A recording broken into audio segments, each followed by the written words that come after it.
But my next guest is here. I was giving him a couple minutes to kind of get ready because my breaks are kind of short or long, and I can't get them coordinated at the moment. But anyways, I got Representative Shane Klakken in the House for House District 37.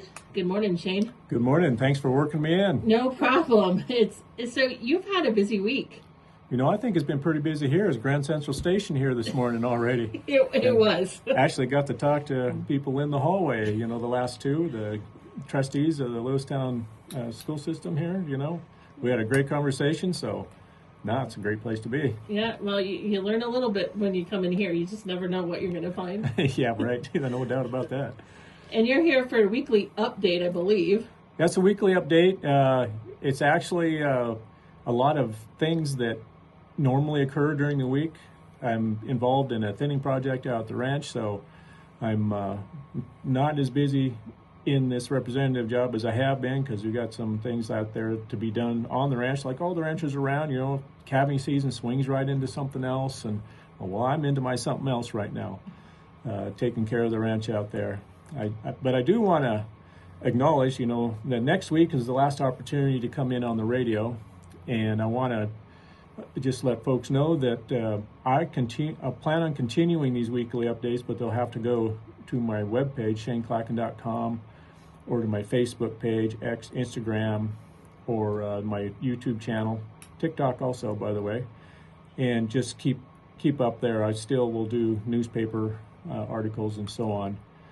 And just that's the plug for, I'd intend to continue doing this just because basically I think what you're calling political season comes in starting the 19th, and I can't come in to do these things because I am in a elected position, and so we don't want to break any rules. Yeah, that is what we call the political window. Whether it opens or closes, I don't remember, but it affects everybody that's running in this race, from the sheriffs to the attorneys and stuff. So it's not just Shane. We'll have everybody out of that window. But anyways, go ahead, Shane. Yes. Well, there are things going on, however. The data center discussion continues. I've dug into that. I found a few people on the inside that I think have some pretty decent insight. And one of the things I learned was there is a push to get data centers in Montana, and I don't like to say it this way, but I'm going to say it this way. Get them in there where Montana's asleep. I don't think that's going to work for them, because Montana's not asleep on data centers. There are some benefits to data centers, don't get me wrong. There are some downsides to data centers. And like I said on my last radio, or at least my update, on my logged in update, is that I do believe that we need to check the brakes, take a look and identify the things that are issues, and make sure there's policy in place before a data center comes to the state of Montana, not just Fergus County, with our set of rules. Don't let them make the rules. In other words, while we're sleeping, they'll make the rules. Well, I don't think we are asleep, but I do think we need to get some policy in place before they do come. And I'm not going to say we're going to be able to stop them in the state of Montana. However, here in Fergus County, because we don't have large-scale capacity electric feed for them, we got some time, and they may bring their own power. I still don't think it's coming to Fergus County, Petroleum County, this part of Montana. However, that doesn't mean they're not coming to other parts of Montana that are also important. And I'm going to keep up to date on that. And AI, well, let me put it this way: the electrical power issue and the water issue are solvable technical problems. I believe they will be solved. I have a basic issue with artificial intelligence itself. It's a great technology. It does a lot of things, but unfortunately, from a policy perspective, it can do some things that we need to make sure that we have policy in place and enforcement and inspection to make sure that AI is not doing things it shouldn't do, such as it should never take the place of a human making a decision, especially in government, but also even down at the lowest level, the personal use. You need to use your cognitive ability and don't depend upon a computer to inform you what decision ought to be made. You know, we are already a culture of instant gratification. We go to our phone, we see what it says, and you know, leave it at that. We might even believe what it says, you know, but we need to. I just have a basic issue with artificial intelligence itself, and the things it can do that should not be doing. We need to put policy in place about that. So it's a tool like anything else, and it should be treated as a tool and not just a replacement, so to speak. Right. Exactly. Yeah, it shouldn't replace human thinking. We shouldn't replace critical thinking, because there's things that goes on in our mind. I don't believe you're going to be able to program into a box. Yes. So anyway, that's it on data centers. You know, the rest of the week, I've been trying to go out there to the ranch to do my thinning project. He does out there Monday and Tuesday, and Wednesday back into Lewistown for homeschool Constitution class, and we have one more session, I believe, of that before graduation on May 2nd. And I believe both homeschool groups are graduating on May 2nd. And then that evening, this Wednesday evening, I ought to say, we had an invitation by a local couple to come over and just chat about stuff. And they'd also invited a constituent from Winnett. And we had a great conversation there. And some of the issues we talked about were data centers. Another one was affordable housing. And, you know, it was a super conversation about just what's going on. You know, able to relay some things that happened in the session, this last 69th session of the Montana Legislature in 2025. And it was a really good exchange of ideas. And we had basically come to in my mind, we do agree, I think, in general, that affordable housing is a hard thing. And affordable housing, I believe, is mischaracterizing. I don't believe there is such a thing as affordable housing. I think there's attainable housing, you know, through grants and loans and things like that. But as far as affordable housing, we need to get our workforce paid to the point where it's affordable. And we don't have the economy anymore that produces wealth. And what produces wealth in the state of Montana, where we're called the treasure state, and we've pretty much been shut out of forest projects. We need timber management. I'm doing timber management because something needs to happen with it. While we're managing that timber, we ought to use it. And the best use of my timber can be firewood.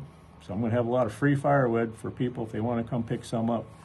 There's going to be a lot of it. 125 acres worth of timber, there's going to be a log or two in there. And we're keeping a few saw logs for our own bandsaw mill, but there's going to be some firewood available. But the other treasure we have in the state, you know, we have coal strip, we have a coal severance trust developed by that, and we also have other things in the state that are considered a treasure. We have mining, and these are, you know, they've been put on the back burner because of environmental reasons. I totally understand that. You know, gas and oil, totally get it. There are certainly some mistakes made in the past we need not do. The Anaconda Pit over in Butte comes to mind, even though that was a tremendous source of copper for years and years. But we don't create wealth. The only thing that I can, you know, something that's created, you know, in agriculture, you put a seed in the ground, you get how many seeds on a head of wheat, or barley, or oats.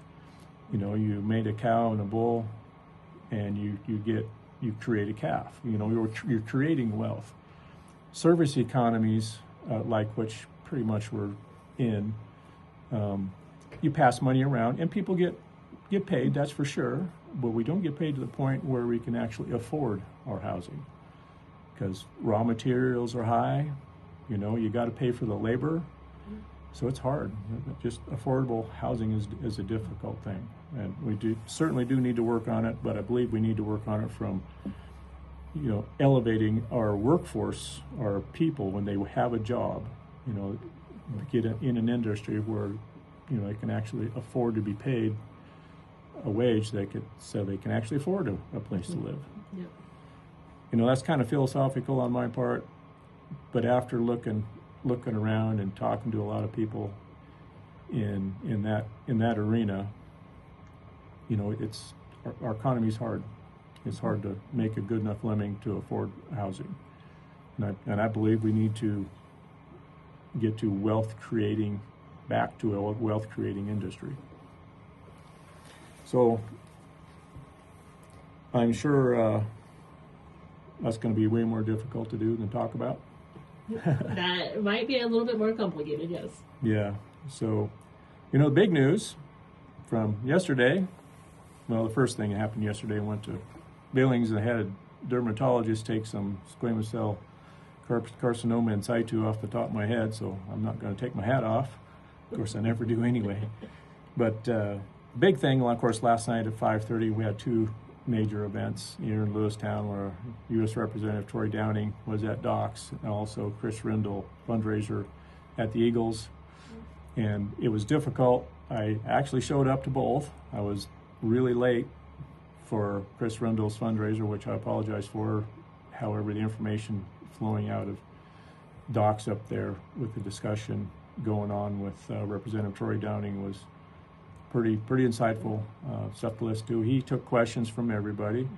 He took a number of questions from the other side of the aisle, let's say, and I think he provided good answers.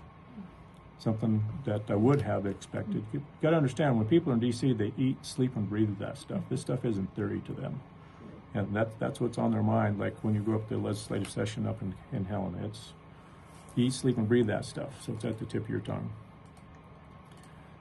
And Chris Rindal, candidate against Barry Usher, like I said, was in the Eagles. I showed up really late, but Chris was still there. Got to talk to him a little bit, shake his hand, kind of give him my perspective on what running for office is like. His is going to be much more difficult than mine because his is a very large area compared to mine. Mine's half of what he's got to cover. So he knows he's got a lot of work, and being like me, a newcomer to the game, you got to get out there more. Yeah. More than the other guy. You learn a lot, don't you? Yeah. Yeah, so, that's about it other than trying to get things on the ranch on the thinning project. Hit it. I'd try to hit it Monday, Tuesday, Friday, and Saturday. But here I am Friday. Had other things to do, and appreciate being able to come into here, and now I get to go downtown and take care of my dad's taxes, my taxes, right down to the wire. Yeah, we're knocking on April 15th, aren't we? Yeah. So anyways, anything else, Shane? How do they get a hold of you? Yes, again, ShaneKlakken.com. Sign up for my newsletter. There is a donate button on there. I would appreciate that because, it takes a little bit of personal treasure to do this. And then also Facebook, X, Instagram, TikTok, and YouTube. I do plan on continuing these kinds of forums, just not sitting in the radio room at KXLO, and continue doing these things and posting them there. So you can go there, listen, sign up for the newsletter, and also call me if you need to, 406-217-6107. And I get a lot of phone calls, and please don't be,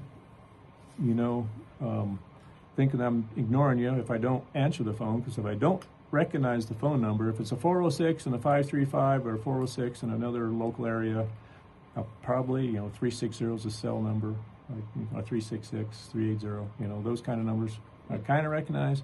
But if I don't recognize, I probably won't answer, or I'm over the hill and I'm out of cell service. So please leave a message and your name, how to get a hold of you, I'll get back to you. All right. Thank you, Shane.